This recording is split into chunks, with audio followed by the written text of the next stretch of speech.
Welcome back to my YouTube channel Deepa's knowledge hub. आज मैं पढ़ाने वाली हूँ आपको क्लास 9 का जो चैप्टर नंबर 2 है is matter around us pure, उसके बारे में। मैंने क्लास 9 का चैप्टर नंबर 1 में पूरा वीडियो मैंने बना रखा है, जिन्होंने नहीं देखा है वो चैनल पे जाके देख सकते हैं। तो चलिए शुरू करते हैं। आज का हमारा चैप्टर का नाम है is matter around us pure. इससे पहले वाले चैप्टर में हमने मैटर के बारे में, क्या होती है मैटर, किन किन चीजों से बनी होती है, उनकी अवस्था, उनके बारे में मैंने डिटेल में बताया है। इस चैप्टर में हम पढ़ेंगे कि जो सारे मैटर है, हमने जिन मैटर के बारे में पढ़ा था, जिन पदार्थों के बारे में पढ़ा था, वो शुद्ध है या अशुद्ध या मिक्सचर है। आज हम उन्हीं को डिटेल में पढ़ेंगे। तो पहला है हमारा पदार्थ। अब हम पहले तो मैंने बताया, मैं फिर से बताना चाह रही हूँ कि जो पदार्थ होता है मतलब जो हमारे आसपास में मौजूद जितनी भी वस्तु है, जिनमें क्या होता है, उनका खुद का द्रव्यमान होता है, मास होता है, और अगर उसको हम कहीं पे भी रख रहे हैं, वो क्या कर रही है, जगह घेर रही है, उसको हम बोलते हैं पदार्थ। पदार्थ एक छोटे से धूल के कण से लेकर बड़े से पत्थर तक कुछ भी हो सकता है। हम हो गए, आप हो गए, पेंसिल, रबर, कटर, पेड़ पौधे, पत्थर, ये सारी चीजें किसमें आती है, हमारे पदार्थ में आती है। अब देखिए हमें क्या करना है कि जो हमारा पदार्थ है उसको डिवाइड करना है कि वो शुद्ध कौन कौन से पदार्थ होते हैं, अशुद्ध या मिक्सचर कौन कौन से पदार्थ है। वो शुद्ध है तो वो शुद्ध क्यों कहला रहा है, और अगर वो मिक्सचर है तो वो मिश्रण क्यों कहला रहा है। ठीक है, तो जो पदार्थ है उसको हमने पहले क्या कर लिया, दो भागों में डिवाइड कर लिया। एक हो गया हमारा शुद्ध पदार्थ प्योर, एक हो गया हमारा मिश्रण मिक्सचर। अब देखिए कोई भी पदार्थ है, हमने पढ़ा वो किनसे बना होता है, कण। अब वो कण क्या होते हैं, एक वो परमाणु हो सकता है या तो वो अणु हो सकता है। देखिए अगर कोई परमाणु है उसको हम बोलते हैं एटम, और है अणु जिसको हम बोलते हैं मॉलिक्यूल। जो परमाणु होता है वो क्या होता है, कोई भी पदार्थ होती है उसकी जो सूक्ष्मतम इकाई होती है उसको हम बोलते हैं परमाणु।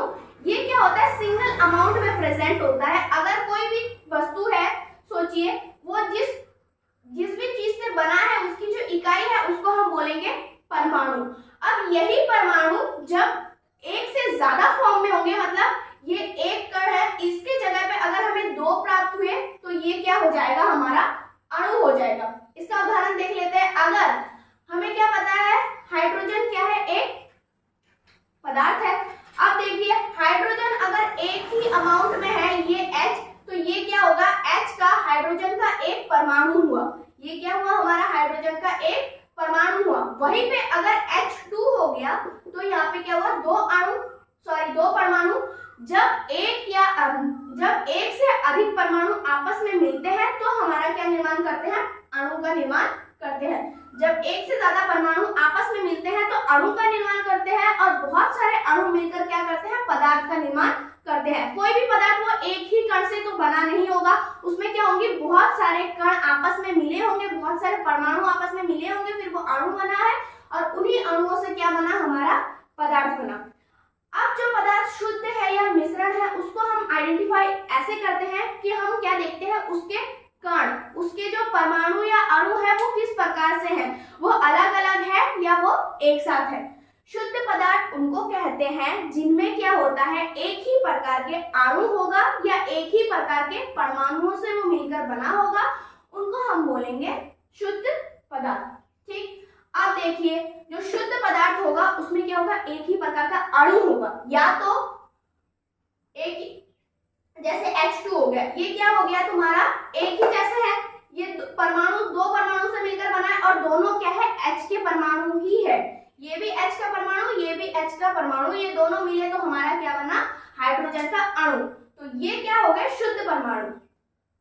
वैसे ही हमारा देखिए जो ऑक्सीजन होगा, अगर ऑक्सीजन सिंगल में प्रेजेंट है तो वो क्या कहलाएगा, हमारा ऑक्सीजन का एक अणु। वो क्या कहलाएगा, हमारा ऑक्सीजन का एक अणु। अगर वही ऑक्सीजन O2 है तो ये क्या कहलाएगा, दो परमाणुओं से मिलकर बना है, तो ये कहलाएगा ऑक्सीजन का एक अणु। अगर O3 है जिसको हम ओजोन बोलते हैं, ये किससे बना है, तीन परमाणुओं से, ऑक्सीजन के तीन परमाणुओं से क्या बना है, O3 बना है।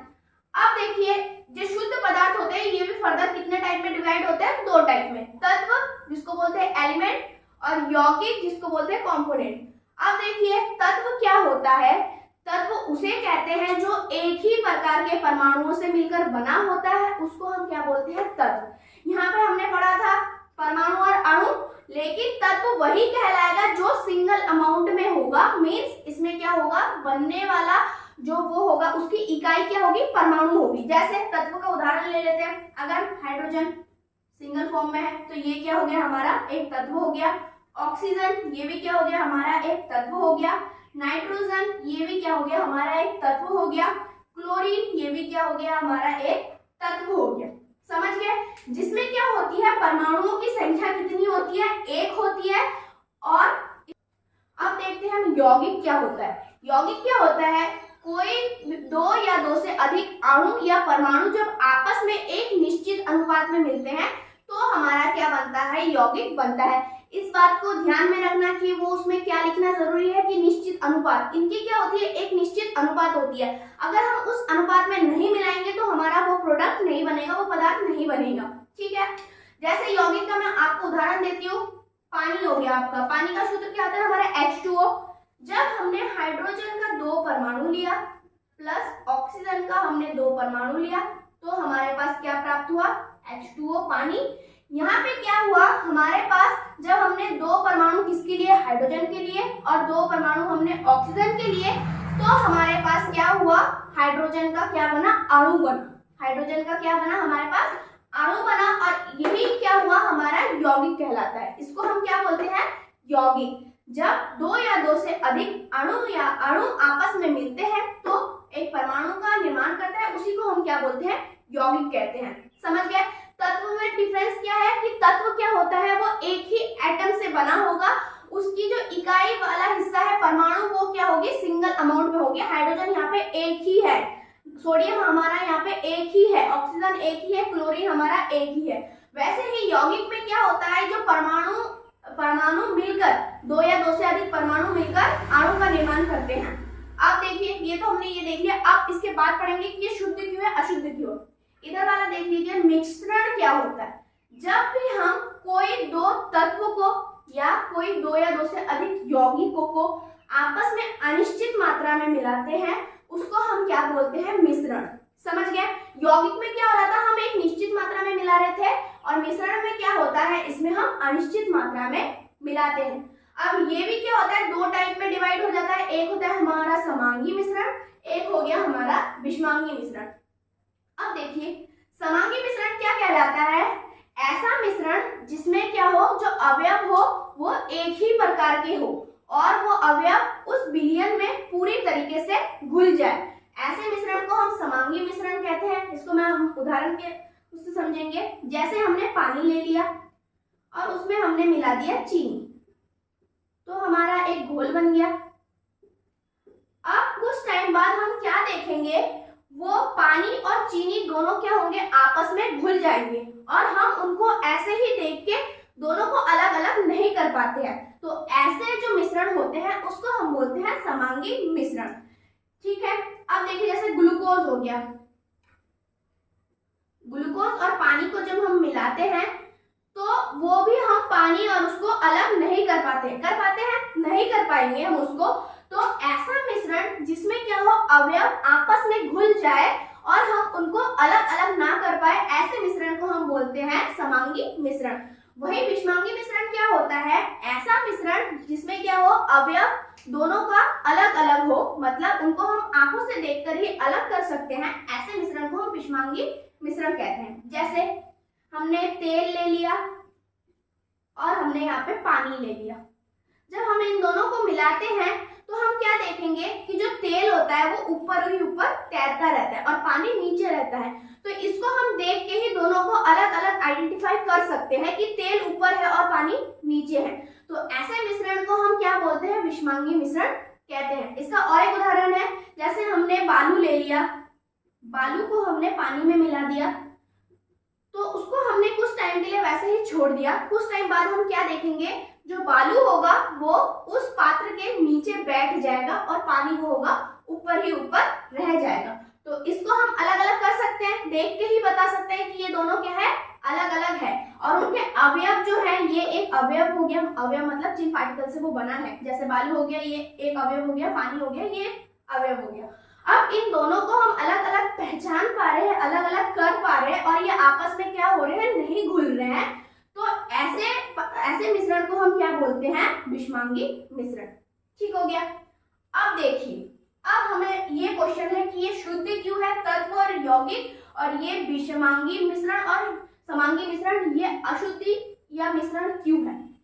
तो जो हमारा तत्व होता है ये क्या होता है, एक ही प्रकार के अणु या परमाणुओं से मिलकर बना है। अगर यहाँ पे हाइड्रोजन है तो ये हाइड्रोजन का एक परमाणु हुआ, यहाँ पे सोडियम है तो ये सोडियम का एक परमाणु हुआ। मतलब इसकी जो ये जिन कणों से बना हुआ है वो एक ही तरह के हैं, उसमें कोई मिलावट नहीं है, इसीलिए ये क्या है, हमारा शुद्ध पदार्थ है। वैसे ही अगर यौगिक है, कहीं पे हमने एक गिलास में पानी ले लिया तो हम क्या देखेंगे कि अगर उसमें से हम निकालें तो उसमें हमें H2O के अणु ही प्राप्त होंगे, कोई दूसरा उसमें नहीं प्राप्त होगा। पानी है तो पानी में से पानी के अणु ही प्राप्त होंगे, हमें कोई दूसरी चीज तो मिलेगी नहीं। तो ये क्या हो गया, पानी हमारा क्या होता है, एक यौगिक होता है। इसीलिए बता रहे हैं कि जो यौगिक है वो भी क्या होता है, शुद्ध पदार्थ में आता है। नमक हो गया Na+Cl = NaCl। ठीक। अब जो नमक एक क्या होता है, यौगिक होता है। अब अगर उस नमक, एक पैकेट नमक है, उसमें जितने भी अणु होंगे वो सारे क्या होंगे, NaCl के अणु ही होंगे, इसीलिए ये क्या हो गया आपका शुद्ध पदार्थ।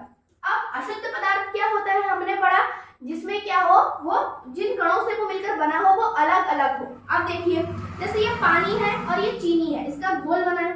अब उस घोल में आपके पास क्या मिलेगा, पानी के भी अणु मिलेंगे, आपको चीनी के भी। वैसे ही जो मिश्रण होते हैं इसमें क्या हो रहा है, देखिए जैसे यहाँ पे पानी और चीनी है, इसका हमने घोल बना दिया।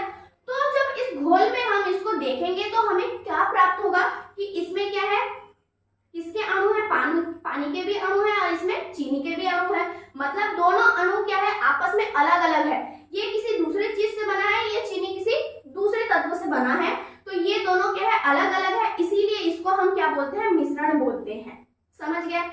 अब विषमांगी मिश्रण में जैसे तेल है और पानी है, तेल क्या है, ये अलग है, पानी क्या है, ये अलग है। इन दोनों को जब आपस में मिलाएंगे तो हम क्या देखेंगे, उसमें एक अवयव हमारा तेल आएगा, एक अवयव हमारा पानी आएगा। तो ये क्या हो गया, हमारा अशुद्ध या मिश्रण हो गया। समझ गए आप लोग, शुद्ध क्या होता है, अशुद्ध क्या होता है, जो एक ही प्रकार के अणु या परमाणुओं से मिलकर बना होगा, उसको अगर हम बाद में अलग भी करें तो हमें वही अणु और वही परमाणु प्राप्त होंगे, तो इसको हम बोलते हैं शुद्ध पदार्थ। अशुद्ध पदार्थ या मिश्रण उसको कहते हैं जिसमें हम उसके अवयव क्या होते हैं, अलग अलग होते हैं, उसमें जो अणु और परमाणु होगा वो भिन्न भिन्न हमें प्राप्त होगा। चलिए इसके बाद पढ़ते हैं हम। अब है हमारा विलयन। विलयन क्या होता है, दो या दो से अधिक पदार्थों के मिश्रण को क्या बोलते हैं, हम विलयन कहते हैं। ठीक है। अब इसमें क्या होगा, हम कोई भी दो या दो से अधिक चीजों को जब आपस में मिलाएंगे तो वो जो मिक्सचर होगा उसको हम क्या बोलेंगे, विलयन बोलेंगे। जैसे अगर हमने दो चीजें कोई ली, जैसे पानी ले लिया और हमने उसमें नींबू मिला दिया, तो ये इससे जो घोल बनेगा उसको हम क्या बोलेंगे, विलयन बोलेंगे। उसको हम क्या बोलेंगे, विलयन बोलेंगे। ये हो गया, हमने दो चीजें ली, दोनों अलग अलग है, ये हमने पानी लिया और यहाँ पे हमने नींबू लिया, दोनों को आपस में जब हम मिलाया तो हमारा जो पदार्थ प्राप्त हुआ, जो मिक्सचर प्राप्त हो गया, उसको हम बोलते हैं विलयन। यहीं पे हम तीन चीजें ले लेते हैं, जैसे पानी प्लस नींबू प्लस चीनी, इससे भी क्या प्राप्त हुआ, हमें एक घोल प्राप्त हुआ, और उसी को हम क्या बोलते हैं, विलयन कहते हैं। यहाँ पे दो या दो से अधिक हम जितनी भी वस्तुएं, चार चीजें मिला ले, हम पानी ले ले, नींबू ले ले, चीनी ले ले, नमक ले ले, उससे भी हमारा क्या बनेगा, एक घोल प्राप्त होगा, जिसको हम बोलते हैं विलयन। तो विलयन का सिंपल सा डेफिनेशन क्या है, जब भी दो या दो से अधिक पदार्थों को आपस में मिलाते हैं, इसमें कोई निश्चित मात्रा नहीं होती है, हम ज्यादा भी नींबू डाल सकते हैं, कम भी नींबू डाल सकते हैं, पानी की मात्रा ज्यादा भी कर सकते हैं, कम भी कर सकते हैं, इसीलिए क्या है, ये मिश्रण है। इसीलिए हमने यहाँ पे क्या लिखा है, दो या दो से अधिक पदार्थों के मिश्रण को विलयन कहते हैं। ठीक हो गया। अब देखिए विलयन किन किन चीजों से बना होता है। विलयन के संघट्ट दो होते हैं, एक होता है हमारा विलेय, एक होता है हमारा विलायक। अब विलय क्या होता है, जो हमने विलयन बनाया उस विलयन में जो कम मात्रा में प्रेजेंट होगा, जिसकी मात्रा कम होगी, उसको हम बोलते हैं विलय। जो घुलता है उसको हम क्या बोलते हैं, विलय। और विलायक क्या होगा, विलयन में उपस्थित उन अवयव जिसकी मात्रा क्या हो, ज्यादा हो, उसको हम बोलते हैं विलायक, या जिसमें घोला जाता है उसको हम बोलते हैं विलायक। जैसे हमने चीनी और पानी ले लिया, इसमें विलय क्या है हमारा, चीनी, क्योंकि चीनी को हम घोल रहे हैं किसमें, पानी में, तो जिसको घोल रहे हैं वो क्या हो गया हमारा विलय। और विलायक जिसमें घोल रहे हैं, घोल किसमें रहे हैं हम, पानी में, तो जो कम मात्रा में उपस्थित होता है किसी विलयन में उसको हम बोलते हैं विलय, और जो विलयन में अधिक मात्रा में उपस्थित होता है उसको हम बोलते हैं विलायक। और जब आपस में विलय और विलायक आपस में मिलते हैं तो हमारा क्या बनता है, विलयन बनता है। समझ गए? आई होप आज का वीडियो आप लोगों को अच्छा लगा होगा, समझ में आया होगा। लाइक कमेंट कर देना और मेरे चैनल को सब्सक्राइब कर देना। और मैं लंबा वीडियो नहीं बना रही हूँ क्योंकि बहुत लंबा वीडियो हो जाता है, आप लोग बोर हो जाते हो। इसका नेक्स्ट पार्ट मैं दूसरे वीडियो में बना रही हूँ। Thank you so much.